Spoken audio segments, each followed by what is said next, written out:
One day, James had to wait at the station till Edward and his train came in. This made him cross. Late again? Edward laughed, and James fumed away.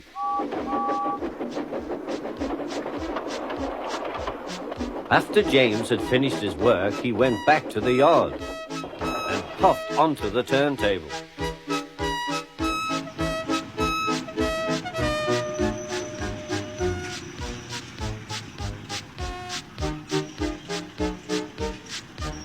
He was still feeling very bad-tempered.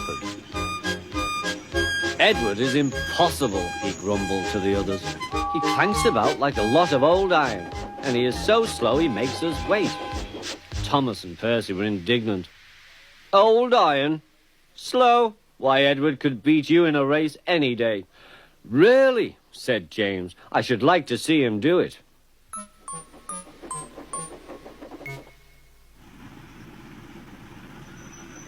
Next morning, James's driver was suddenly taken ill.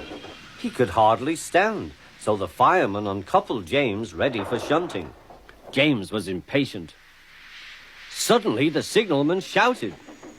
There was James puffing away down the line. All traffic halted, he announced at last. Then he told the fireman what had happened. 2 boys were on James's footplate fiddling with the controls. Phew! They tumbled off and ran when James started. The signalman answered the telephone. Yes, he's here. Right. I'll tell him. The inspector's coming at once. He wants a shunter's pole and a coil of wire rope. What for? Wondered the fireman. Search me, but you'd better get them quickly. The fireman was ready when Edward arrived.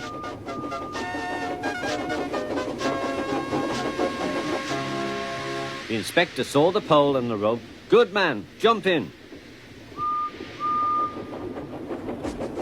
We'll catch him, puffed Edward.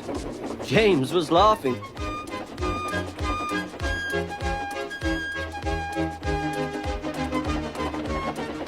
What a lark, he chuckled to himself. Suddenly he was going faster and faster. He realized that he had no driver. What shall I do? I can't stop. Help! Help! We're coming, called Edward.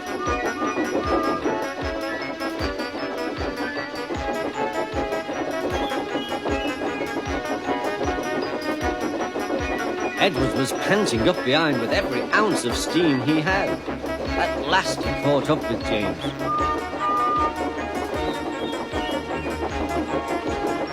Steady, Edward, called his driver. The inspector stood on Edward's front, holding a noose of rope in the crook of the shunter's pole. He was trying to slip it over James's buffer. The engine swayed and lurched. At last! Got him! He shouted. He pulled the noose tight.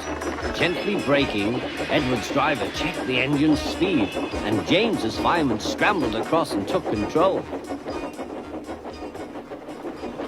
So the old iron caught you after all, chuckled Edward. I am sorry, whispered James. Thank you for saving me. You were splendid, Edward. That's all right, replied Edward. The engines arrived at the station side by side. The fat controller was waiting. A fine piece of work, he said. James, you can rest and then take your train. I'm proud of you, Edward. You shall go to the works and have your worn parts mended. Oh, thank you, sir, said Edward. It'll be lovely not to clank.